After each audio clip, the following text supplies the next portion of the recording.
And there's new fallout today after this stunning new report that came out late yesterday that claims that the deadly Benghazi terror attack could have been prevented. This comes from a bipartisan investigation that went on for months. 4 Americans were killed that night, including our ambassador, Chris Stevens. And this report says that these individuals did not have to die. Congressman Darrell Issa says he believes that the Obama administration began covering this up for reasons of their own from the moment that it took place. They knew from the get-go that this, in fact, was an attack. They knew there were terrorist elements that were linked or sympathetic with al-Qaeda that were part of it.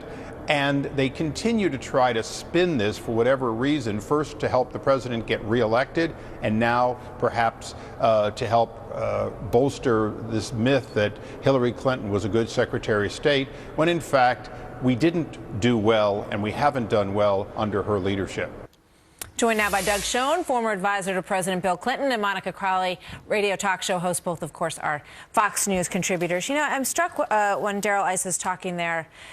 What would have happened if right after this, the president had come out, Hillary Clinton had come out and said, you know, this is terrible and this is a huge mistake on our part because we should have read the tea leaves here better and we did not. And we mourn those who are lost and we pledge to never let this happen again.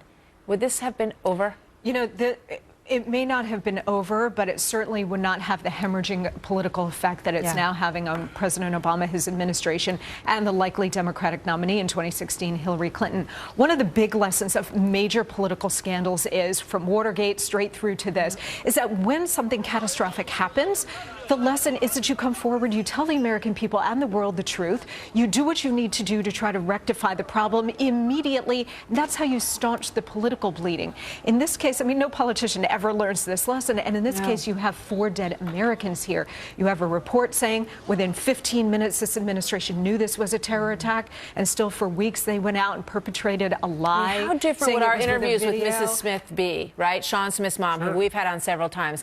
If someone had said to her right away, Mrs. Smith, we did you wrong. We left your son out there. It was a mistake. We should have had these signs that all of the intelligence in the area was telling us that we needed to be more beefed up there, and we were not, and we were wrong. I think we would have been better off, but I also think something else. I think that we as a country would have been better off if the president had called for unity, had not said it was a film that really didn't have any impact if it existed at all in any serious way, if there had been an effort to produce a bipartisan response to fight terror and to get to the bottom of what really happened. I think we would have been better off. Right now, as Monica suggests, we're still in a political firestorm that redounds to nobody's benefit and weakens America and puts us more at risk. What you're putting your finger on it is what the president's critics often say, and that is that everything is political.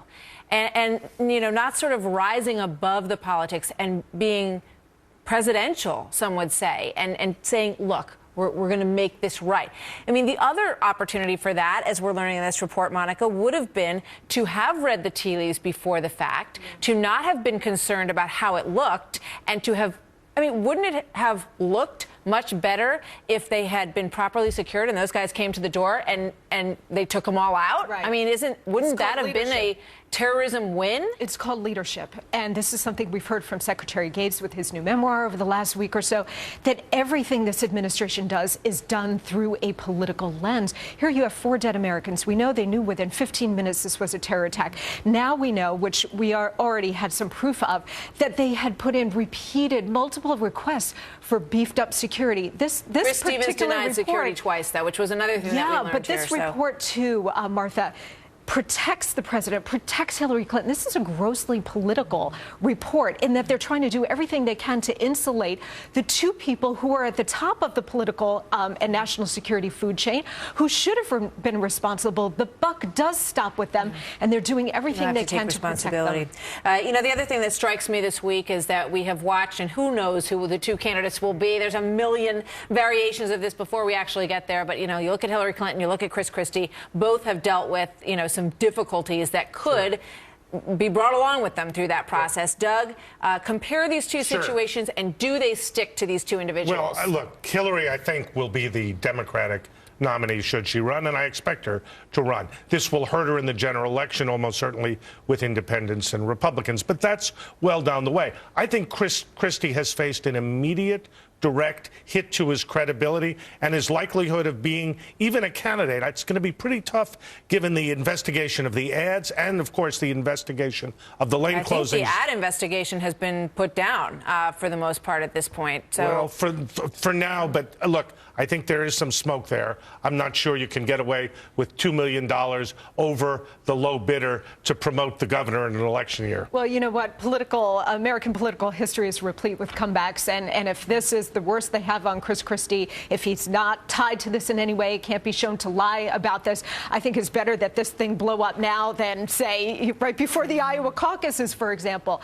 But this makes Iowa tougher for him, Monica. Though, in the bigger scheme of things, a traffic jam in New Jersey, even if it did involve some abuse of power, which I'm not excusing, but in the scheme of things, the IRS scandal, Benghazi, 4 dead Americans, Fast and Furious, where you also have a body count, it pales in comparison to what this administration has done. All right. Monica, Doug, always good to talk to you both. Thank you. Thank you very much. Thanks.